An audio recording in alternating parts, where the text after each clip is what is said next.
necessarily a person who is like, oh, it's just be, half women, men, or, just like more of that balance for just general purposes. My whole take is that we build these software products for everybody and in every facet of life, right? Whether there are personal software products like running your Fitbit, or even like professional products like, Excel or Word that you use every day in your professional career. The products are really used across the board. So the teams that make the products and develop the products really should be a population of who's using the products. Because let's face it, men and women think differently. People of different religious backgrounds think differently. So if the best teams are the ones that are the most diverse and think differently. So I noticed, like I said, it was, less and less of women in my everyday work life. So I go to NC State orientation with my oldest daughter a few years ago, and we're sitting there, and she's going for engineering, and they're sitting there talking about what the female rates are in the different disciplines within the engineering curriculum there. And they said the least popular engineering major for females was computer science. That the graduation rate there was 12% female, 88% male. And I was like, whoa, that's crazy, because when I went to college back in the 90s, it was in the 30%. I couldn't believe it had gone down so much. So I wasn't sure if that was an NC State thing. So I went back home and I researched, and sure enough, it's pretty much the same number across the board in the US. So right then and there, I just figured, let me try to see how I can help, and change that going forward. Can I start helping young girls, expose them to what computer science is and all the cool things you could do by building software? So I found Tech Girls organization, because I lived in Philadelphia at the time, and hooked up with them. So excited, but then shortly moved to North Carolina after that. Looked for something similar down here, and there wasn't really a specific program for that, so I decided to just launch it here. Had one friend who was willing to do it with me, put the concept of it on Meetup, and immediately got a bunch of responses for people who wanted to help out. So what we do is that we target the middle school age population, mostly because the girls at that age haven't been exposed to anything yet, haven't really formed any bad ideas of what computer science is, because the research shows by the time they get to high school, they already know they don't want to do it because it's a male field, or they're not smart enough to do it.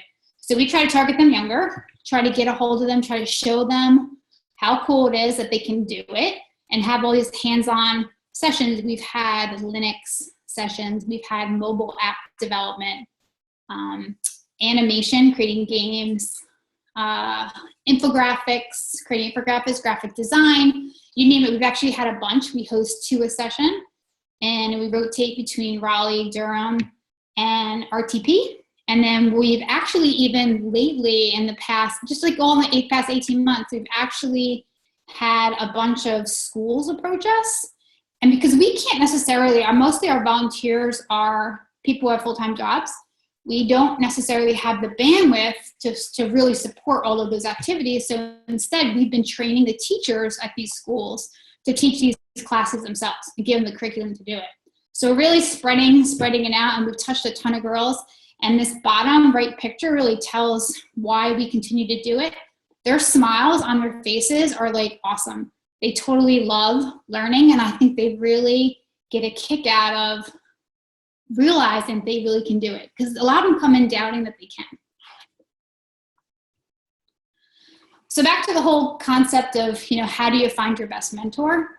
I like this sticker because a lot of programs you find out in the professional world, businesses and companies themselves will formally have, formal mentor programs where they'll match the mentee with a mentor, or outside clubs or volunteer organizations will do the same kind of thing. And I think those are good. Don't get me wrong. They have their purpose and all, but I don't necessarily think in life your best mentor is going to be somebody that's assigned to you. I really liken it to dating. And if you think about how when you first start dating and your friends and family are like, oh, I have the best person to set you up with, and you go out on this blind date and you realize it's like totally not the right person at all. I really liken it to that. I really think you have to find your own mentors. You have to figure out who you click with the most, who you admire the most, who you want to be like, and then build that relationship yourself. And that's where you really reap the best rewards. So how do you do that? It really first starts with identifying who you want to be like. So if you go back to my field hockey example, it really is a matter of being at work every day, right? All the interactions you have with your own groups at work, the people that you work with directly with every day, start paying attention to who commands the room when you're in a meeting. Whose style do you like? Whose presentation style do you like? Who's the one that's like asking the right questions or coming back to somebody else with the right answers? Like find that superhero that you really want to be like, and that could be like directly within your group, but it may be somebody like that you deal with in meetings or like even see in the hall at other occasions, and maybe somebody not in like a totally different group. And it may even be somebody different company, right, that you just happen to deal with on a daily basis. But find the person whose style that you want to be like. That's the first step in the whole process. Then the next thing is really to reach out to that person. Find them at the next informal networking cocktail hour, or ask them to lunch, or ask them for coffee. I think, and ask them for advice. There's pretty much nobody in this world that doesn't like to talk about themselves. Most people do, right? So ask them first about them. Build that relationship with them. And then also that will help you determine more, like, you realize at this point that you like their style within the business world and at work. Now you get a chance to see how they are as a person, right? So that then you start building more and more, you start realizing more and more how much that this is the right mentor for you. So you would think the next step would be, okay, so now I'm going to tell you, say, hey, John, I really admire your work. Will you be my mentor? And I'm going to say, no way. Like, that's not your next step. Because back to my dating example, I liken that to going on a first date with somebody and saying, oh my God, you're my perfect soulmate. Will you marry me? What is that going to make that person do? They're going to like run for the hills, right? So you don't want to necessarily jump into that right away. You don't have to ask them to be a formal mentor, but you still continue building on that relationship. You go back and you ask for more advice. You ask them more questions, and you just keep building that relationship. And you don't have to, they'll just become your mentor organically without you actually having to ever formalize it. And actually also one more point here too is, when you're asking them for advice, there's a couple of questions you want to ask yourself too about the advice they're giving. Is it helpful to you? Is it something that you really can apply in your daily role, and you think that will definitely lead to some gains? If you start answering yes to those questions, and that person identified as your mentor is definitely more of the person that you want to go with, because there'll be times too where you'll start talking to somebody like this and they may not be the person for you. So you move on and you find somebody else. It really is a lot like dating. It really is. So the next step really is asking, like once you've reached out to them, asking for them more and more advice. Ask them specific questions about your personal work issues. I say it's not so much about you going to them and saying, how can I become a CEO one day? I mean, maybe that you'll get to that eventually, but you start with the smaller things. You start with things like, I'm having this issue with this coworker at work, and they keep interrupting me in meetings, and I don't know what the best way to handle it is. Like those smaller things, like will start building that relationship over time, and you'll eventually get to those harder questions. I think leading in with those harder questions, how do I become a CEO? There's a lot involved to that answer, right? So ask the questions that will are quicker, easier answers, especially if somebody of more, seasoned in the field, and somebody who's been around the block a little bit will have those kind of guidance questions, much, much easier. Also, besides just asking them questions like that, ask them for feedback too, right? So if you're in a meeting together and you present, and before you present at the meeting, ask them, hey, I'm going to present today. I'd really like your feedback on how I can do better going forward. Have them be there. They'll probably be there anyway. And then immediately following the meeting, or as soon as possible afterwards, go back to them and say, what do you suggest I do better? And what you're really looking for is that candid feedback. That is really what's going to help you grow. Sure, that person could say, oh, you did great. There's nothing I could, no advice I could give you. That's not what you're looking for. You're looking to hear them say things like, oh, you said too much when you presented, or you were dancing back and forth a lot, which kind of lost the audience a little bit, like those kinds of things. Or you spoke a lot and didn't really get to the point. Those are the kinds of things that will really help you going forward. And then lastly is, once you've been through all that, how do you, what's next, right? The real last part of it is the part that just continues to evolve over time. It's really just continuing to invest in the relationship. And with any relationship, it's not one-sided. It's not always you, the mentee, going to the mentor to always ask for advice. It's also you providing something in return. And I think even in the best mentor or mentee relationships, ones that are even 20-year age difference, and somebody's really seasoned and someone's like a newcomer, there's still so much always to learn, even from even from the mentee, from the seasoned person. There's always something you can exchange back and forth. You can say the mentor has some specific, hobbies or some interests that they're really interested in that about. You can, if you see something in the news, you could forward it to them. You can just even directly ask them, how can you help them? That they've done so much for you, and how can you do, what can you do in return?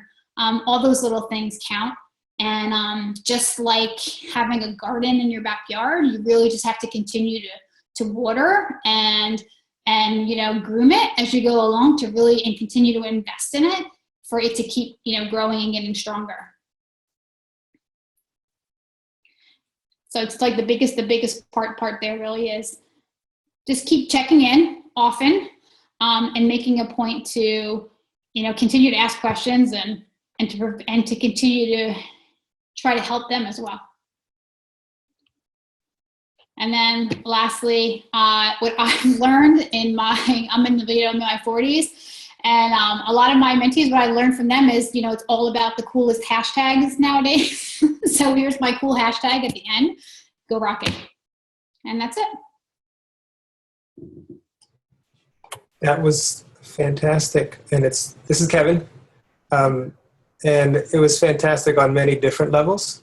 Not only were you brief and amazing, but you had all kinds of substance and metacognitive look at your own life, and it really comes forth really potently. I have a bunch of questions, as I often do. Sure. I'll start with the most, the craziest one.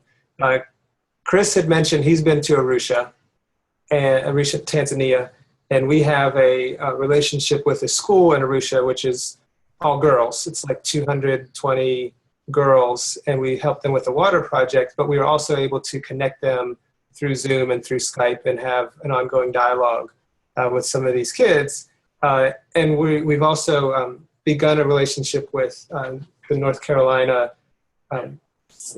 the National Guard. They're trying to make a deeper relationship. So I'm wondering if you would be open to giving some advice and thoughts on helping to develop that relationship to maybe expand, the triangle thing to Tanzania in proper time. That has to marry you, as you said. Yeah, absolutely.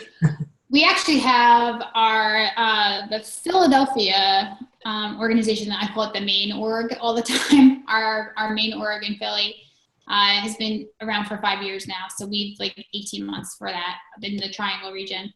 So this is they're having a summer camp for the third time this year, and their summer camp is a week long, and it's focused around entrepreneurship. So they really just have the girls, it's like a hackathon startup weekend, if you will. The girls break into teams, create their own ideas, and then demo it and present it to like tech leaders in the region, which is really cool. So what we're doing this year in the Triangle, it's going to be our first summer camp, but we're only doing like a mini portion of that, only because we're still new and still definitely getting our feet wet in a lot of areas. But we actually are doing that. We're doing like a Skype and session with the girls between ours and theirs to get them more bonded. So I think in terms of answering your question, yeah, I think a video conference is powerful to get the girls to like talk and see each other, what each other is doing. And then the second part of the Tech Girls mission is not only for us to do the hands-on session ourselves, it's also, we have tech shops in a box is what we call. So it's all the curriculum that we teach ourselves, we give to anybody. We just want to spread the love. So we give to anybody to use. So we could definitely set up a session where we do it together on a Skype, like one of the sessions, and and enable them and fuel them to go forward. I think it'd be awesome. That's fantastic. So that's fantastic. I'm going to open it up to anyone else who has a good question for Deirdre. Deirdre, this is Eve. Thank you so much. That was really interesting. So I am curious because I too am, it's 2016 and I thought we were actually making progress in women and engineering and computer science. So I'm surprised. And I heard a really cool thing on NPR last week. It was about a UMass study. Did you hear about the STEM education study that they did in Massachusetts? They were talking about women. Sorry, that's my dog's tail. Sorry, go ahead. That's okay. They were just talking about how women feel going into computer science, often they feel really good and strong about their ability, and then slowly over time they start to de-identify with the subject because it's more male-dominated. And just the study was based on all of these different situations where they kept switching it up, the number of men and women in the group, and they said that women over time and over the number of studies kept saying over and over again that they had no change in the way they felt about the subject, but the more men who were involved in the group, they pulled back and de-identified with what they were doing. And so is there any thought around how to kind of navigate that or help? Yeah, so I've actually seen that firsthand too. I actually have volunteered at the Hour of Code. If you guys heard of the Hour of Code stuff that goes across goes along across the U.S. Every year. So they go into all the schools and they teach, teachers teach Hour Code to everybody. So I went in and volunteered at Centennial Middle School. Oh, my dog will not leave me alone. I'm sorry. It's like a little kid, like they're on, your mom's on the phone, so let's come bother. So when I was there, it was middle school kids. I just happened to be assigned to middle school. And the kids, the classes were co-ed. And as I'm walking around helping people with their coding, I'm noticing some of the girls in the class, I don't know what it is sometimes when they get around like boys. I don't know if it's cool to act silly or dumb for their help. But they were like, oh, I can't do it, or Bobby, can you help me? Or it was just really bizarre to me. So the whole, the reason we have the Tech Girls classes with just girls is for that reason, to really get them away by themselves, where they don't have to feel like they shouldn't answer those questions or they shouldn't be smart, or it's not, or it's not cool to be smart. So that's how we start to do it. I actually saw some encouraging news, and actually I should back up too for that part. Once you get them realizing that they can do it and that they're smart, then you can put them in the co-ed situations and they're totally fine. It's just like that introductory when they start doubting themselves, it seems like that the brakes on a little bit when they're with boys. And that's like a whole another psychology issue, honestly. But in terms of, so a really cool thing this week, just released them, I think it was like Business Insider, that University of Washington, for next year, their incoming freshmen, they're for the first time ever, their computer science program is the most popular major in the college altogether. like ever. It's always been business for years and years, and it's the biggest major across the board. They didn't go into numbers, male versus female, but I have a feeling it's still a whole lot more than 12% female. And Stanford, actually, the past couple of years, the female population for computer science has been more than the boys. But you know, it's still a road ahead, I think. And I think it's for years. There's so many theories on why the population rate went down, but there's some theories about how for years it was just more advertised that, you know, it was a guy's field. Like there was some ads they came up with from back in like 20 years ago. IBM put out like full page ads in the New York Times saying, "Are you the man for this job?" And stuff like, you know, like for a while, if you went onto Google Images and you Googled software developer, all the pictures that would come up would be mostly all males. So I don't know, just like stuff like that. Or, you know, you watch, what's that show? Big Bang Theory, right? I mean, it's just kind of out there. There's not too many role models per se. Even when I was in high school, I didn't even honestly know what a computer science was until like a family friend introduced it to me. So I think it's just a matter of exposing people to what it is, showing that they can do it, and then letting them run from it from there. Thank you. This is Leanne. My daughter was a computer science major at Purdue. She started in 2010. And there are a couple things that came up in that experience that were really interesting. One that I think were interesting.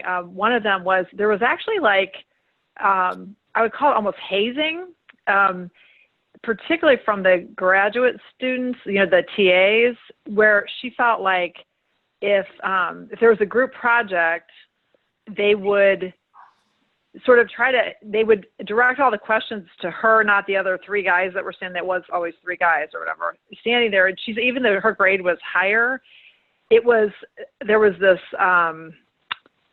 this sort of negative, like kind of trying to almost to embarrass her. And she talked to her counselor in that area about it, you know, the computer science, you know, academic advisor. And they said that what they had learned you know, like anecdotally, was that the other students were really annoyed because a female with a C average would get a job at Google before them, because there is such a shortage, and all the companies really are, I think, genuinely trying to bring women in. They know that it's important.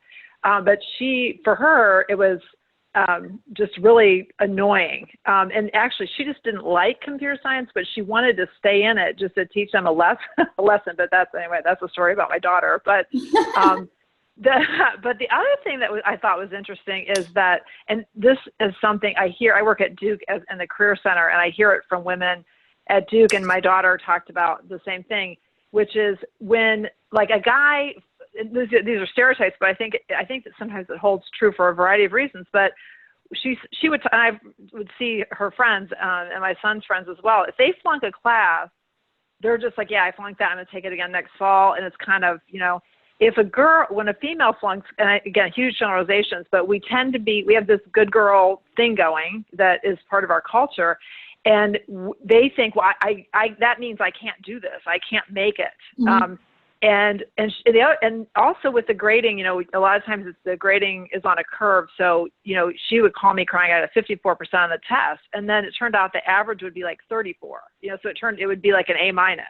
Yeah. But it's harder sometimes, you know, maybe, and disagree with me if you know, anyone who wants to comment backwards, but I think it's proven that females do better in school sometimes just because they're pleasers, you know, for whatever reason.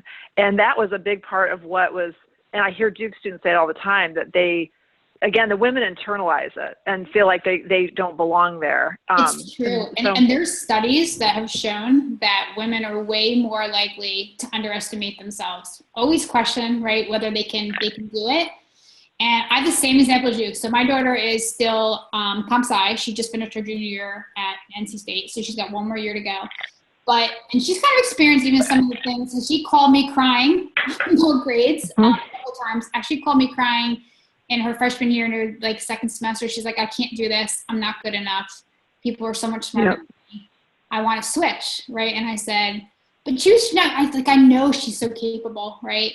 And I said, I'm not going to tell you not to switch, but I don't want you to switch. No, this was first semester. I'm like, I don't want you to quit so early, right? Keep going. After the first year, if you tell me you hate it for whatever reason, fine, switch out, change your major. I said, but don't think that you're not smart enough this early out of the gate and let yourself be defeated. Don't do it, right? So she did stick with it. And actually to this day, she actually says, like, thanks me for that part, right? So I think women just need a little more encouragement that they can do it. And even my experience as a computer science major for years, I cannot tell you how many times in my life I would you meet somebody and they're like, what do you do? Right? And I'd be like, I'm a software developer. And every single time people would say to me, but you don't look like one. And for the longest time, I didn't know how to answer that or how to even address that, right? But then I just started being like, so what does one look like? Like, that was my answer. What does one look like? Right? Good for you. And I'm like, I don't understand. So my daughter gets the same thing already. She's actually had projects at NC State where they pair you up in groups. And she's right now, she's like 1 in 10 in class. And she will say that she gets paired with all these people, and right away, they'll like splitting up the assignment, and the boys will just look at her and like they'll give her like the easiest piece. Like, I don't know if they're trying to help her, or they just think she's not capable. So there's definitely, and I don't think it's necessarily like they're fully aware of what they're doing. Sometimes I think it's just they're just not totally aware. It's just bizarre to me. Well, that reminds me of a story. My daughter, there was a job fair for CS and a tech job fair, and her sophomore year, and she got all dressed up to go, network, and she walked up, and the people at the table said, oh, this is a tech fair. The pom-pom girl meeting is down the hall. Literally. And this is in 2012, guys. It's not our day or my day. It's not 30 years ago. It's 2012. And she said, well, no, I'm here for that. And they said, oh, okay. I mean, it was just kind of funny. Yeah. Or sometimes I would walk into even like work, right, for my work career. Like, again, I'm like only woman in the room. Sometimes I'd walk in at customer meeting, and one time I walked in and they said something like, are you here for, so, like, totally didn't think I was there for the tech part. And I'm like, no, I'm the presenter. Like, oh, sorry, totally mortified. So it still happens. But I think we're here to change that. What I try to explain to the girls, at the ones that we're, teaching at Tech Girls, and is that learning about computer science, you don't have to be a developer, right? You don't have to be sitting there coding every day, but the background is so fundamental to the whole future of what's going on in the tech industry. Everything is tech, right? Everything is software. I don't care whether you want to own your own fashion design business and have your own startup for that. You're still going to need a website. You're still going to need to understand how that all works. And if you have that foundation, you could take that into any role, right? You could be a digital marketing person. You could be sales, technical sales. You have that background, you pretty much will be set going forward. And that's like the point I try to get across to them. You don't have to be coding every day, because some of them right away, like, I don't know if I really want to do this, but I like to make it more like a game. You're just solving a problem, and how cool is it to solve this problem?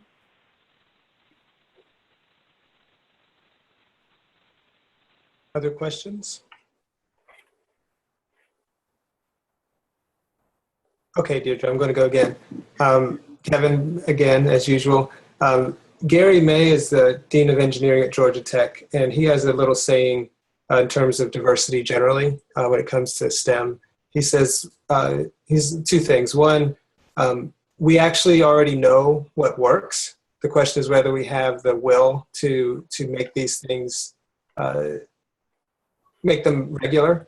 There's been so many studies and different things, and pretty much everything that you're talking about, those are really important factors that go into helping to change the pipeline, whether it's for women, underrepresented groups. Yeah.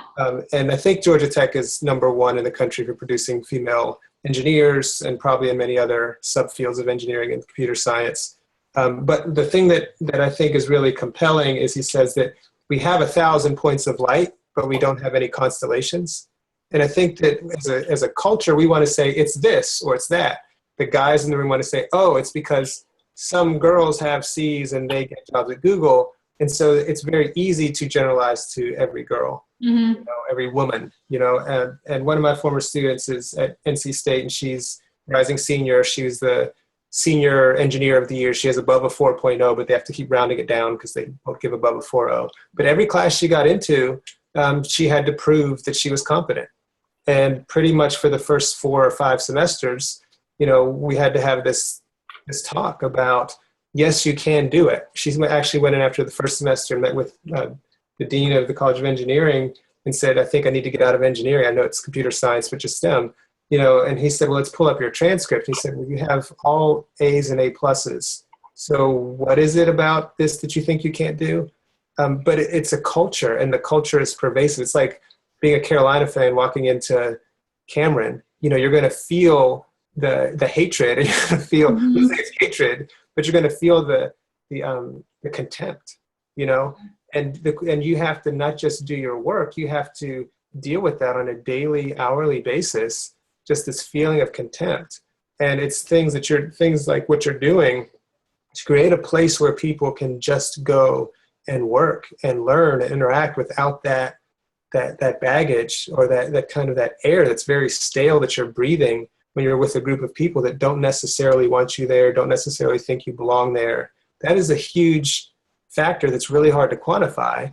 And I think when you're dealing with quantitative subjects, and rational people, it becomes hard for them to even accept that they're people that everyone's told me, sticks and stones can break my bones and nature never hurt me and all this kind of stuff. But this is a real thing that I'm feeling. I might not even be able to put my, a name on it, but I don't feel like I belong. It's not necessarily, those aren't the words that come out. It might feel like I don't feel that I'm competent, but there may be a whole culture making you feel incompetent, whether they know it or they don't know. I think it's both, right? Like, it's like you doubt yourself you can do it. And then just like you mentioned, it's like you don't feel like you belong. I think all of us want to be in places where we look around and we see other people that look like us and feel like it's other people that think like us a little bit, right? So if you're the minority in the room and you're like one of 10 of unlike everybody else, which one is not like the others, it's, you're not necessarily going to feel totally 100% comfortable.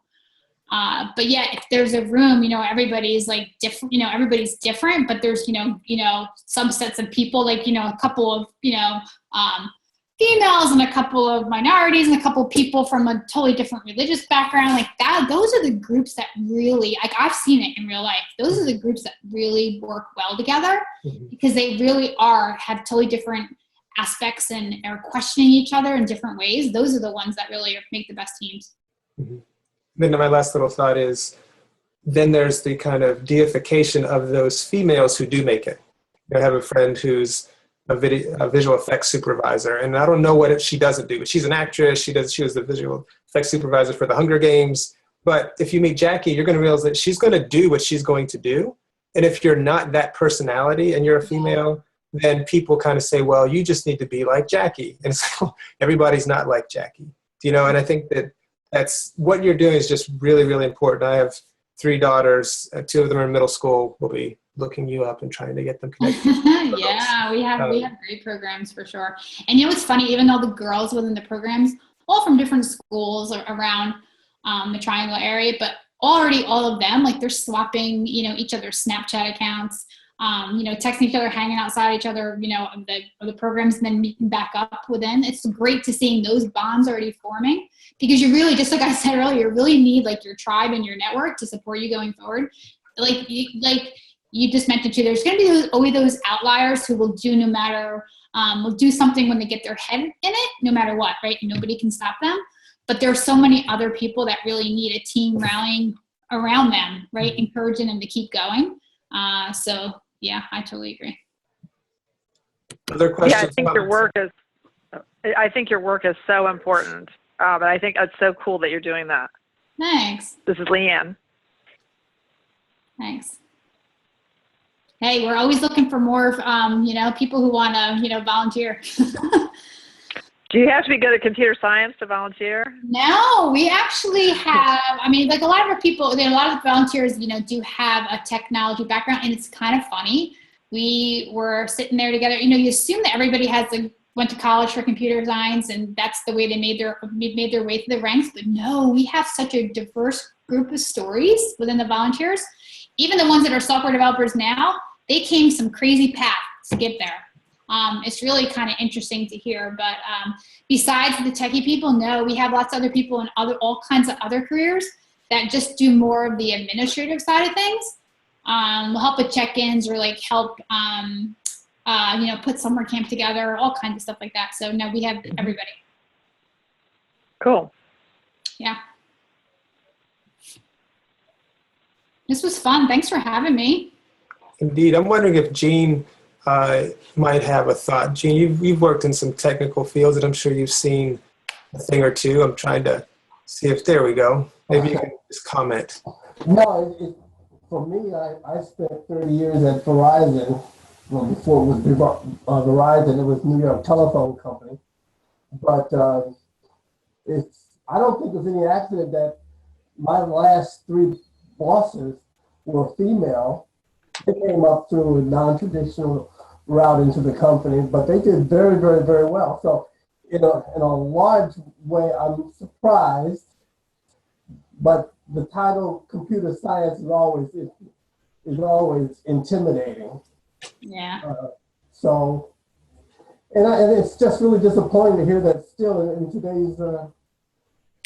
in today's society that we still have this kind of discrimination against women in that way. Because, like I said, my last 3 promotions were done by women, female, and they were my best, the best bosses I ever had. That's cool. Yeah. So, but what you're doing is fantastic. You picked the correct age group. Middle school girls, perfect. Very crazy age. I'm teaching now. My second career as a teacher, and so I find that the young ladies at that point in their development really need a mentor. Yeah. To get them into something professional and different. Yeah. So I salute you in doing what you're doing. Thanks. Yeah, it's fun. It's been fun for sure. It's a big challenge. Can you tell me, do you work with any schools in Durham, by the way? Yeah, so we don't necessarily work with schools directly per se. Okay. A lot of schools know about us for sure. We do a lot with, so have you guys heard of RTP 2020? They're affiliated with the US 2020 program, which is about getting more girls and minorities in STEM careers. We partner with them heavily. So Okay. they really work closely because they're a US funded, federally government funded organization. They get us involved with a lot of the schools, about schools directly too. And then, but we are, in Durham, we're in Raleigh and RTP across the board. So I really try to get spread out as much as possible. We just have companies host our events in the evening or on the weekends.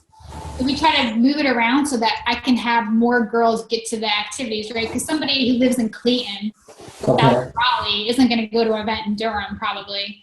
Although we've actually had a couple, one night at class, a girl from Greenville came to Raleigh for the session. She's like, we have nothing like this out where I live, right? Like an hour and 20 minutes away. And she goes, and I said, it's a school night though. And she's like, I don't care. I wanted to come here. And then so her mom was like, hey, can you help us? We have a local church group that would love to teach the girls this kind of stuff. And I said, absolutely. We'll teach you guys how to do it. We'll give you the curriculum and we'll get you on board. So not for the schools per se directly, but definitely we're getting known by more and more people across the region. Okay. It'd be great if you could come up with something that, I could sort of transition some of our teachers or administrators in your direction. I think that would be great. Yeah. If there's teachers that are interested in, teaching more of it, yes, we can definitely talk going forward for sure. Okay.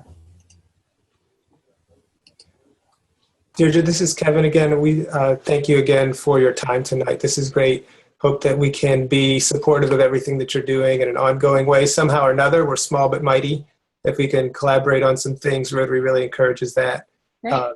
And I'm going to ask if our newest member, Christopher Hash, would be willing to lead us in the Rotary four-way test, which I've put a link in the chat box if you're not familiar. And there's a link you can click on and you can read along. Absolutely. Thank you. Rotary, the four-way test of the things we think, say, or do. Number 1, is it the truth? 2, is it fair to all concerned?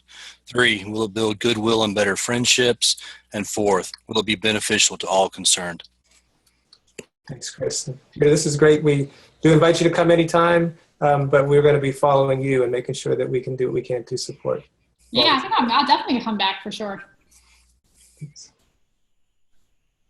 Thanks everyone for coming tonight.